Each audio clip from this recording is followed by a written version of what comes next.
And there's so much to talk about here, Joe. 4 years ago is looked at so differently, depending on what side of the country you're talking to. Well, I mean, by half of America. It is. By 49.9% of America. But even that is an overgeneralization. I think we need to clear this up as well.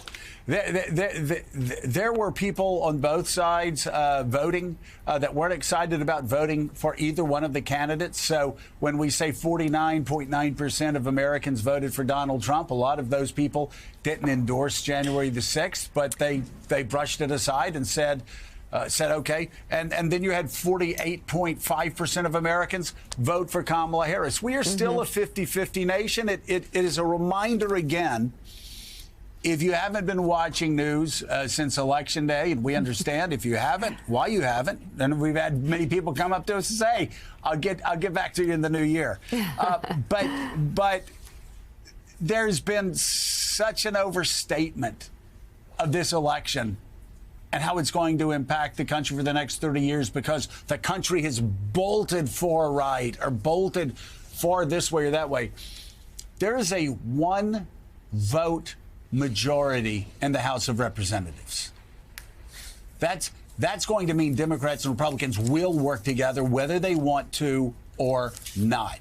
We still are a divided country. We still have checks and balances, and we will see what happens on January 20th and beyond. But make no mistake of it, this election was a 1% election. A 1% election, and yes, that 1% makes all the difference in the world, but we are still a country that is divided down the middle. And Jonathan Lemire, as we talk about that, I think it's fascinating the difference in the House only being one vote, and yet the difference of attitudes that split the two parties is dramatically as they could be split on a day like today. I want you to see this clip of Hakeem Jeffries. 2 months ago, the American people elected Donald Trump as the 47th president of the United States of America.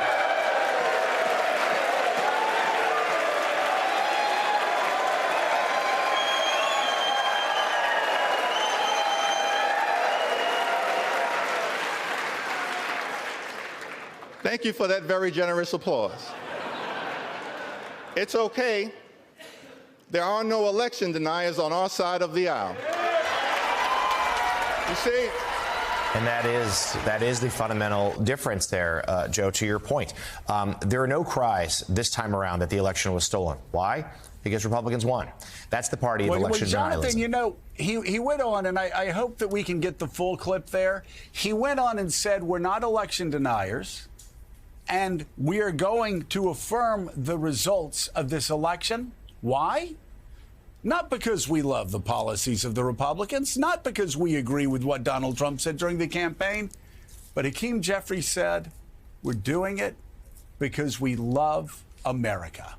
We're doing it because we believe in democracy.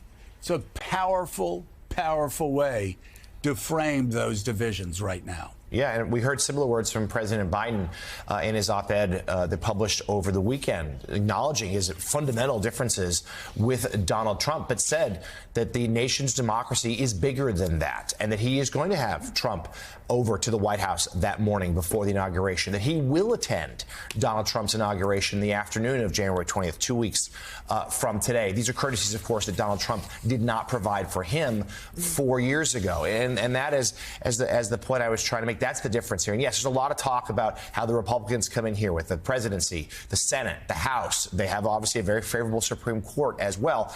The margins in the House make this tricky, and it's not like they have an overwhelming lead in the Senate as well. But Republicans do have, they feel like they have wind at their back. They feel like they have a lot of momentum, and they feel like they can make changes, perhaps, that will have lasting impact in these next 4 years, or perhaps two before the midterms. But Mike Barnicle, this is bigger than that. Today on January 6th, we need to focus on what Hakeem Jeffries had to say, the minority leader.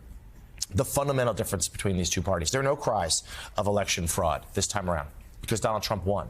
Had he lost, had that 1.5-point race gone the other way, we can all rest assured he'd be fighting this election defeat much like he did the one 4 years ago, the one, frankly, he continues to contest, even now he's now in power.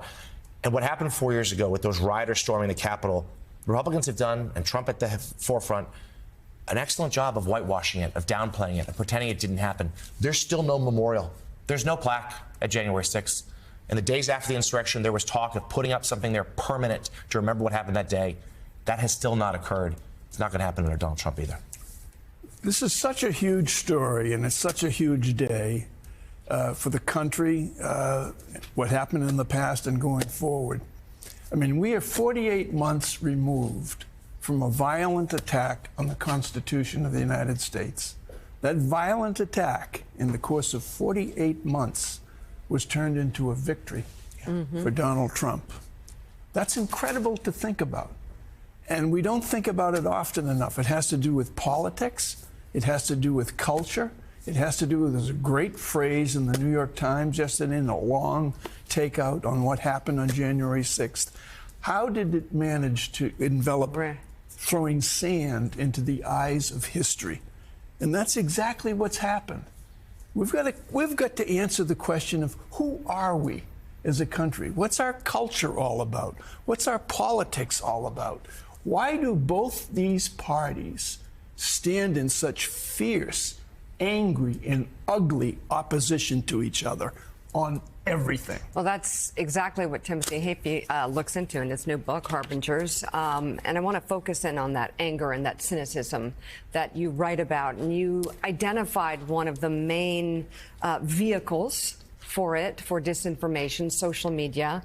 I'd like to hear more about that. But also, what is the anger and cynicism that you think was tapped into that brought everything to the level of violence numerous times? What can we learn?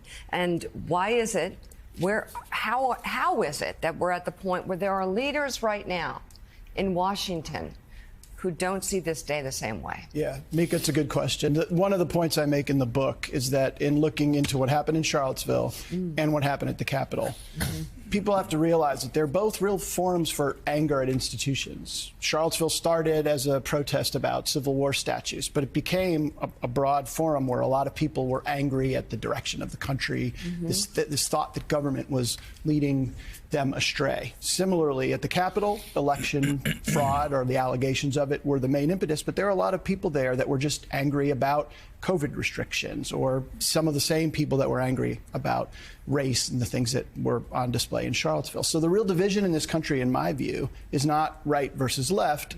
It's people who believe in institutions and those who do not. That fundamental undercurrent of cynicism that people have about government, about the media, about higher education, about science, that is the undercurrent, I think, that also largely, in my view, explains what happened with the election. It's the new president, the president-elect, tapped into that.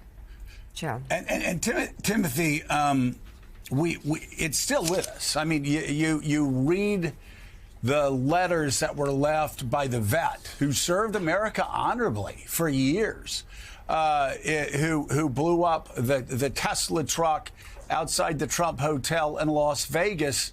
His screeds read, well, I mean, they were almost identical to what we heard from many January 6 rioters, and talking about violence and overtaking the federal government, that this has somehow become this war, and if it takes violence to purge Democrats and others, then violence it will take.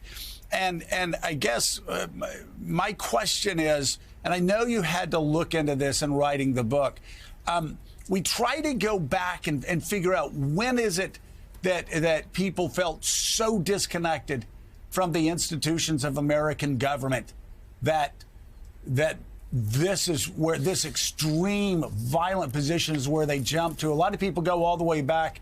I always said, if you understand the rise of Donald Trump, in the first term at least, go back and look at Ken Burns' documentary on Vietnam and see how one president after another president lied about the Vietnam War being a winnable war. And I guess all the government scandals that move forward from there. What was your main takeaway? What was the big idea? What drove so many Americans to this point?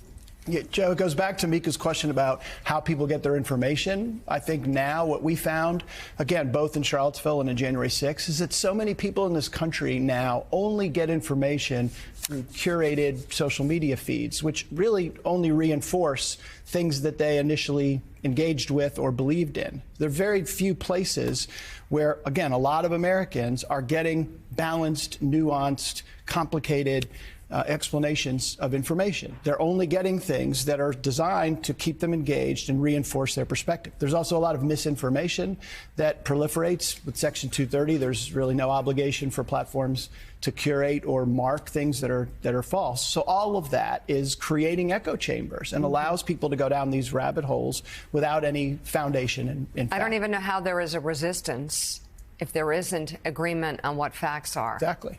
And that, I think, also a fundamental challenge. David Rode, your thoughts on what lies ahead and on today? The big, and I applaud you as a journalist for doing this and talking about it, about the information problem we all face and the need for the media, too, to reform and reach broader audiences. But the big question here is Kash Patel, who has been nominated to be the next FBI director.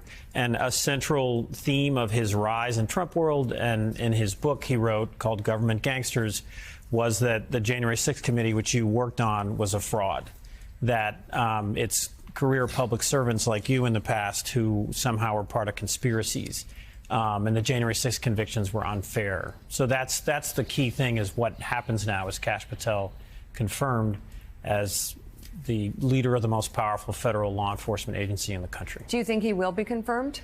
I do at this point, because I agree. And look, Donald Trump won the election. He won the political battle, the information war.